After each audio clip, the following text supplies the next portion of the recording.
Lá, a paz do Senhor a todos. A sutileza da contraprática da mordomia cristã. Esse é o tema do nosso estudo de hoje. Mas primeiro vamos orar. Vamos pedir a Deus que Deus nos ajude nessa tarefa. Que a gente possa levar aquilo que é do interesse dele e da necessidade de todos nós sobre essa questão da mordomia cristã. Nos ajude, Senhor. Amém. A sutileza da mordomia cristã. Bom, o que é mordomia? Mordomia é uma ocupação relacionada ao trabalho de mordomo, que é o administrador dos bens de uma casa ou de um estabelecimento que não é dele. Nós já vimos nos filmes ou seriados da TV aquela figura do mordomo, o cara com fraque preto, luvas brancas, sempre de boa aparência. A mordomia cristã, meus irmãos, é a forma responsável do uso dos recursos do reino de Deus que foram confiados a uma pessoa ou a um grupo. Ao longo do tempo, ofertar e dizimar na igreja sempre foi um tema em pauta. Tem gente que devolve o dízimo e dá ofertas com o coração aberto. Outros fazem praticamente à força ou com aquela intenção de entrar naquela atitude do toma lá da acabar ganhando as coisas com Deus. Dar o dízimo vem dos mais remotos tempos, lá do começo da história com Abraão, quando ele se encontrou com Melquisedeque. Aí fica a pergunta, o dízimo então foi instituído ali no tempo de Melquisedeque por ele? E quem foi Melquisedeque na Bíblia? Melquisedeque era um rei de uma cidade chamada Salém, que provavelmente foi a Jerusalém primitiva. E ele era sacerdote do Deus Altíssimo, que em hebraico quer dizer El Elyon. Confira aí no livro de Gênesis 14:18, também em Hebreus 7:1. O fato de Abraão dar o dízimo ao sacerdote Melquisedeque nos mostra que isso já era uma prática conhecida e bem antiga, antes mesmo da existência dos levitas, que eram ministros religiosos que eram mantidos pelo dízimo. Alguns teólogos eles entendem que o princípio do dízimo está lá no jardim do Éden, quando Deus disse a Adão e a Eva que poderiam comer de toda a árvore, com exceção da árvore do conhecimento, que seria exclusivo de Deus. O dízimo é exclusivo de Deus.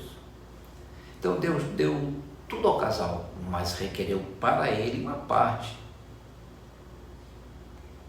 E ao não tocar nesta parte que pertencia a ele, não podia se tocar ali.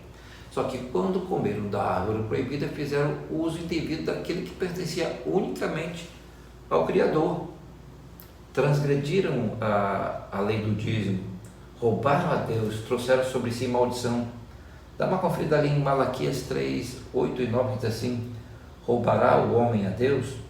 Todavia vós me roubais e dizeis, e que te roubamos? Aí diz assim, Deus responde, nos dízimos e nas ofertas, com maldição, pois sereis amaldiçoados, porque a mim roubaram. Então fazia parte do estilo da vida de Abraão, adorar ao Criador com dízimos e obedecer a todos os mandamentos. A mesma bênção de Malaquias 3,10 também está disponível nos dias de hoje para aqueles que são fiéis. Trazei todos os dízimos da casa do Senhor para que haja mantimento da minha casa. E provai-me disso, diz o Senhor dos Exércitos, se eu não vos abrir janelas do céu e não derramar sobre vós bênçãos sem medidas. Na Bíblia, Gênesis 39, encontramos a figura de José, que foi estabelecido como mordomo na casa de Potifar. Neste capítulo encontramos o relato de que José foi levado ao Egito e Potifar, que era oficial de Faraó, capitão da guarda, comprou José, que estava sob o jugo dos ismaelitas, que o tinham levado para lá. Ismaelitas. Vamos abrir aqui um parênteses para os ismaelitas, para falar um pouquinho deles. Os ismaelitas, eles são descendentes de Ismael, o filho mais velho de Abraão. Só para avivar a nossa memória, Sara, mulher de Abraão, não era capaz de ter filhos. E de acordo com Gênesis 16, Sara deixou que Abraão tivesse um relacionamento com a escrava Agar, como concubina de Abraão, e para que então pudesse ter um herdeiro. Aí nasceu Ismael, que dá origem também aos ismaelitas. Voltando então agora para a história de José. Deus estava com José. Ele se tornou então um homem próspero. E ele trabalhava na casa de Potifar. Só que aí no versículo 4 nós lemos sobre a promoção de José. Vendo, pois, o seu senhor que o Senhor estava com José, presta atenção, tem um Senhor com maiúsculo e um Senhor com minúsculo. E tudo que fazia o Senhor prosperava em sua mão. Então José achou graça em seus olhos e ele pôs sobre a sua casa e entregou na sua mão tudo o que ele tinha. Isso está anotado lá no livro de Gênesis 39, do 1 ao 4. Quer dizer, José sendo mordomo de Potifar. Então, em outras palavras, mordomo é uma pessoa de confiança daquela pessoa que o contratou. Em um artigo escrito para uma página da internet, o pastor José Gonçalves escreveu que a nossa prosperidade não é apenas fruto de nossas mãos, ela é também resultado da bênção do Senhor sobre os nossos empreendimentos e sobre a nossa vida. Sem a bênção do Senhor, o nosso trabalho não passaria de ativismo. E a bênção do Senhor que enriquece e faz o nosso labor ser prazeroso. Confira aqui nesse endereço aqui, esse texto do professor. Contribuir financeiramente para a obra de Deus é mais do que um dever, é um privilégio. É a expressão de gratidão ao Pai por todas as bênçãos dispensadas. Inclusive, esse é o texto que está na verdade prática dessa lição. E diz ali: cada um dê conforme determinou em seu coração, não com pesar ou por obrigação, pois Deus ama quem dá com alegria. Irmãos, esse versículo nos ensina ao mesmo tempo a não cobrarmos as pessoas de ofertar, como também que a nossa própria oferta fala muito sobre o nosso coração. Diz a palavra, abre aspas aí, Jesus sentou-se em frente do lugar onde eram colocadas as contribuições e observava a multidão que estava ali colocando dinheiro nas caixas de ofertas. Muitos ricos levavam ali grandes quantias. Então a viúva pobre chegou-se e colocou 2 pequeninas moedas de cobre de muito pouco valor. Chamando assim então seus discípulos, Jesus declarou: afirmo que esta viúva pobre colocou na caixa de ofertas mais do que todos os outros. Todos deram o que lhe sobrava, mas ela, de sua pobreza, deu tudo o que possuía para viver. Garimpando na internet, eu encontrei esse texto que eu trago para vocês agora para a nossa reflexão. Está nesse site aqui, jcnaveia.com.br. E diz ali, é muito interessante essa sequência de perguntas e respostas ao mesmo tempo. Diz ali: Deus quer nossa oferta sem que entreguemos nossas vidas? Não. Deus quer que entreguemos nossas ofertas por obrigação? Jamais. Deus quer que sejamos constrangidos a dar os nossos dízimos? Nunca. Deus quer que nossa vida financeira seja um peso? Não. Deus nos vai deixar ricos se dizimarmos fielmente? Não me faça rir, é claro que não, né? Deus quer nossas vidas antes de mais nada? Claro que sim. Quando Ele pega nossas vidas, isso compreende também as nossas finanças? Certamente. Só que, infelizmente, algumas pessoas não estavam bem preparadas para servir de mordomo na casa de Deus e causaram um escândalo que maculou mais do que o nome delas, mas a própria igreja. Ainda garimpando na internet, eu encontrei vários textos que tratam sobre isso. O primeiro está nesse site aqui, noticias.gospel.demais.com, que fala de bispos e padres presos por desvio de dízimos. Diz aqui o texto: bispos e padres são presos sob acusação de desvio de dízimos e ofertas. A justiça decretou a prisão temporária de um bispo e 4 padres acusados de desviarem dinheiro de ofertas e dízimos de fiéis da Diocese de Formosa, em Goiás, que está localizada a 80 quilômetros de Brasília.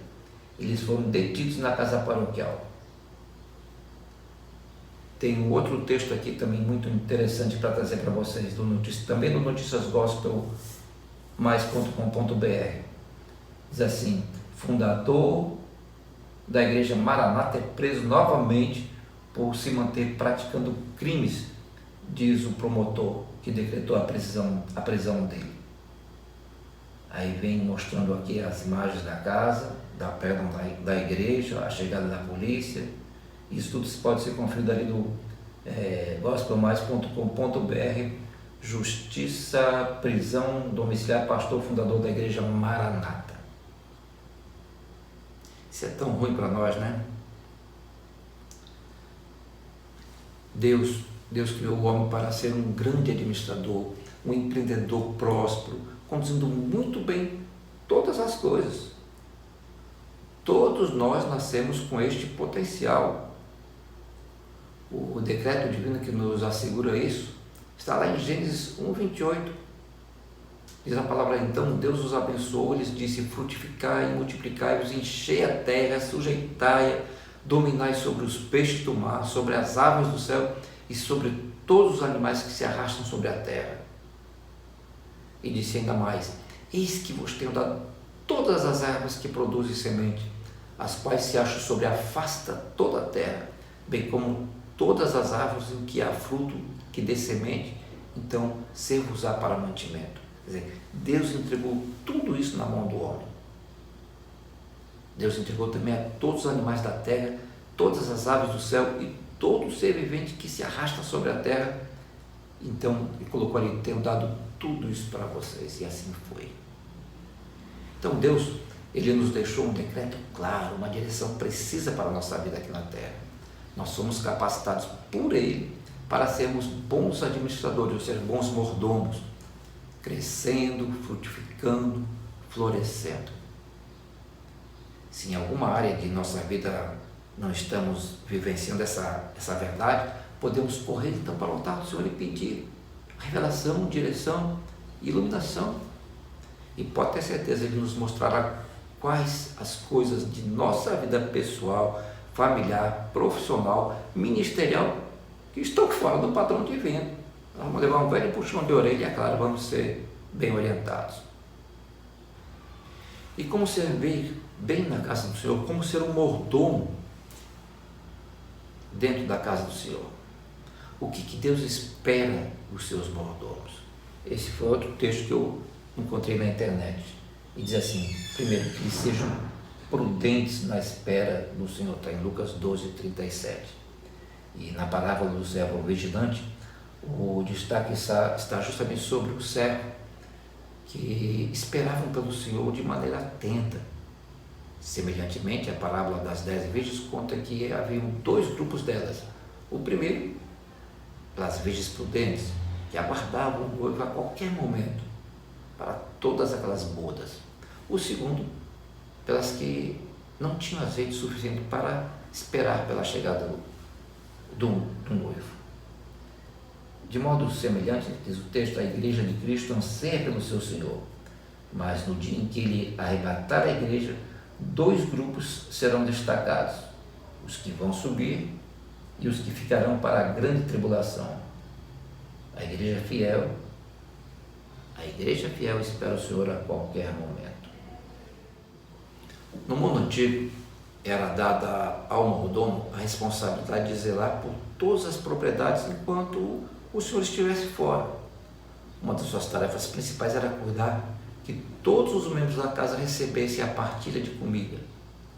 Ele poderia dá-la diariamente, semanalmente ou mensalmente. O destaque, ou então o ponto, é que seu trabalho lhe exigia que servisse e não exercesse poder. Seu Senhor poderia voltar a qualquer momento. Quando o Senhor volta, um mordomo fiel e prudente deve estar então desempenhando de maneira correta os seus deveres. Jesus, ele louva o servo que serve fielmente na ausência do Senhor. Então, por sua eficiência, o Senhor o recompensará. Isso como uma promoção, dando então responsabilidade não sobre sua casa e seus servos, mas também sobre todas as suas propriedades. Certos textos bíblicos indicam que Cristo reinará por um período de tempo sobre a terra depois que ele voltar. E durante esse tempo ele precisará de assistentes que servirão com ele no reino. Então a recompensa envolve este futuro governo de Cristo, cujo tempo a fidelidade será recompensada com maiores oportunidades de serviço. Esse texto eu puxei aqui do Comentário Bíblico Pentecostal do Novo Testamento, publicado em 2003. Eu vou repetir. O que Jesus precisará quando ele voltar? Ele precisará de assistentes que servirão com ele no seu reino. A recompensa envolve esse futuro governo de Cristo, em cujo tempo a fidelidade será recompensada com maiores oportunidades de serviço. Esse é o papel do mordomo na vida cristã. Esse é o meu papel e o seu. Servir. Mordomo é aquele que serve. E como é que nós servimos na igreja?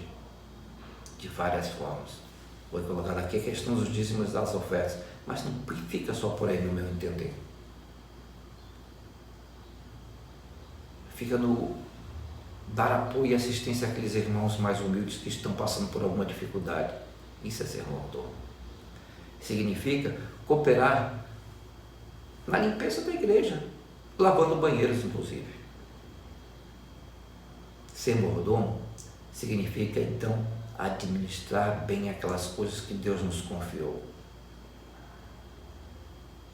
Se você deseja ser um bom mordomo na casa de Deus, se esforce, ore, peça direção a Ele. Amém? Que Deus nos ajude a cumprir essa missão. Fique com Deus. Até a próxima.